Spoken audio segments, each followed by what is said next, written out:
దళితుల్లో పేదరికం, అణిచివేతలకు సనాతన ధర్మమే కారణం.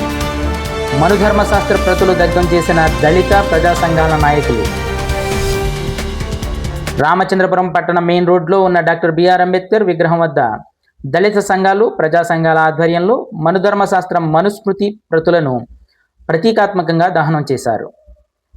1927 డిసెంబర్ 25న మహాద్లో డాక్టర్ బాబాసాహెబ్ అంబేద్కర్ మనుస్మృతిని దహనం చేసిన చారిత్రక ఘటనకు 98 సంవత్సరాలు పూర్తయిన సందర్భంగా ఈ కార్యక్రమం నిర్వహించారు. ఈ కార్యక్రమంలో సిపిఐ ఎంఎల్ న్యూ డెమోక్రసీ జిల్లా సహాయ కార్యదర్శి చీకట్ల వెంకటేశ్వరరావు, పీడిఎస్యు రాష్ట్ర సహాయ కార్యదర్శి బి సిద్ధు, రైతు కూలీ సంఘం జిల్లా నాయకులు వెంటపల్లి భీమశంకరం, రామచంద్రపురం నియోజకవర్గ బీఎస్పీ పార్టీ ఉపాధ్యక్షుడు ఆలీ, ప్రత్యేక హోదా సాధన సమితి కన్వీనర్ బుల్లిరాజు, జై భీమ్ సంక్షేమ సంఘం అధ్యక్షుడు గుబ్బల శ్రీను తదితర నాయకులు మాట్లాడుతూ, మనుస్మృతి అనే గ్రంథం దళితులు, శూద్రులు, మహిళలపై అసమానతను రుద్ది శతాబ్దాలుగా వారిని బానిసలుగా అణిచివేతలో ఉంచిందని పేర్కొన్నారు. మనుషులను జంతువుల కన్నా హీనంగా చూసిన దుర్గంధం ఇదని విమర్శించారు. కుల వ్యవస్థను బలపరిచి బ్రాహ్మణాధిపత్యాన్ని నిలబెట్టేందుకు మనుస్మృతి ఉపయోగపడిందని చెప్పారు. మహిళలకు స్వతంత్రతను నిరాకరించడం, విద్య, మత హక్కులను దూరం చేయడం, శూద్రులపై క్రూరమైన శిక్షలు విధించాలని నిర్దేశించడం వంటి అంశాలను మనుస్మృతిలో స్పష్టంగా ఉన్నాయని వారు తెలిపారు. దళితులను రాజకీయంగా, ఆర్థికంగా, సామాజికంగా ఎదగకుండా హక్కులకు దూరం చేసిన వ్యవస్థ ఇదేనని ఆవేదన వ్యక్తం చేశారు. రాజ్యాంగం అమలులోకి వచ్చిన తరువాత కూడా కుల వ్యవస్థను పునరుద్ధరించే ప్రయత్నాలు జరుగుతున్నాయన్నది ఆందోళనకరమని వ్యాఖ్యానించారు. భారత ప్రజలకు సమానత్వం, స్వేచ్ఛ, న్యాయం అనే రాజ్యాంగ విలువలే రక్షణ కవచమని చెప్పారు. డాక్టర్ బిఆర్ అంబేద్కర్ మనుస్మృతి దహనం చేసిన రోజు మహిళలతో సహా అణగారిన వర్గాల విముక్తి పోరాటంలో ఒక చారిత్రాత్మక మలుపుగా గుర్తించాల్సిన అవసరం ఉందని నాయకులు పేర్కొన్నారు. ఈ కార్యక్రమంలో ఐఎఫ్టియు నాయకులు చింతా రాజారెడ్డి, దళిత నాయకులు వెంటపల్లి రామకృష్ణ, పట్టాభి, చిన్నరాజు, చింతపల్లి సుధాకర్, బీఎస్పీ నాయకులు ఆనంద్, సాయి తదితరులు పాల్గొన్నారు.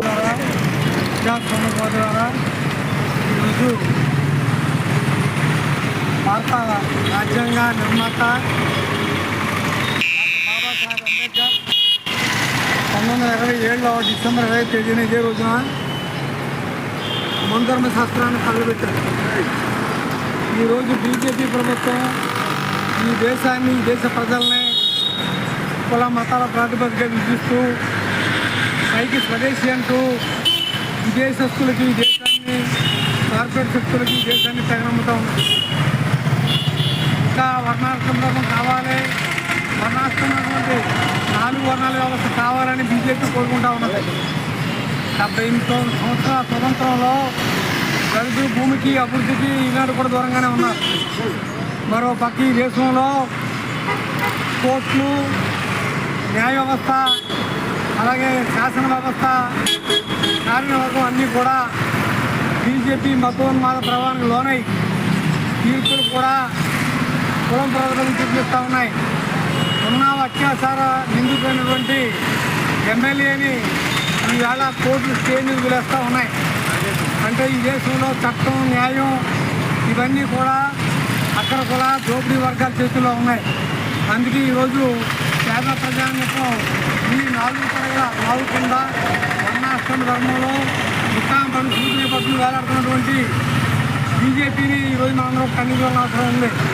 ప్రజాస్వామ్య వ్యవస్థలో కులాలకి, మతాలకి అనుకూలంగా కాకుండా మానవత్వం ప్రాతిపదికగా, చట్టం ప్రాతిపదికగా, చట్టం ముందు అందరూ సమానమైన లౌకికవాద ప్రాతిపదికగా తీర్పులు రావాలి, విధానాలు రావాలి.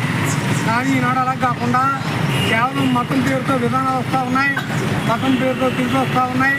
అందుకనే ఈ దేశం చాలా ప్రమాదకర పరిస్థితుల్లో ఉన్నారని మేము గుర్తు చేస్తూ ఉన్నాం.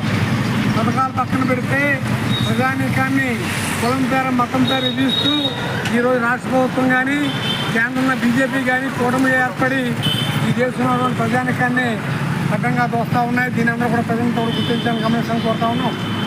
ముఖ్యంగా ఈరోజు బీజేపీ ప్రభుత్వం మహాత్మా గాంధీ ఉపాధి హామీ పథకాన్ని పేరు మార్చి దాన్ని మొత్తం నిర్వీర్యం చేసింది. ఈ మహాత్మా గాంధీ ఉపాధి పథకం ఉన్న వాళ్ళందరూ కూడా దళితులు, బీసీలు, పేదలు, అణగారిన వర్గాలు, ఈ అణగారిన వర్గాలకు అన్యాయం చేస్తూ ఈ రోజున బీజేపీ ప్రభుత్వం బీబీ రామ్జీ పేరుతో ఈ పథకాన్ని మార్చి దీన్ని నిర్వీర్యం చేసింది. ఈ విధంగా ఒక్కొక్క వ్యవస్థను నిర్వీర్యం చేసుకుంటూ పోతూ ఉంటే ఈ దేశంలో ప్రజాస్వామ్యం లేదు, ఈ దేశంలో నియంతృత్వం, మత నియంతృత్వం అమలు జరుగుతుందని మేము తెలియజేస్తా ఉన్నాం. అందుకే ప్రజలందరూ కూడా ఏనాడు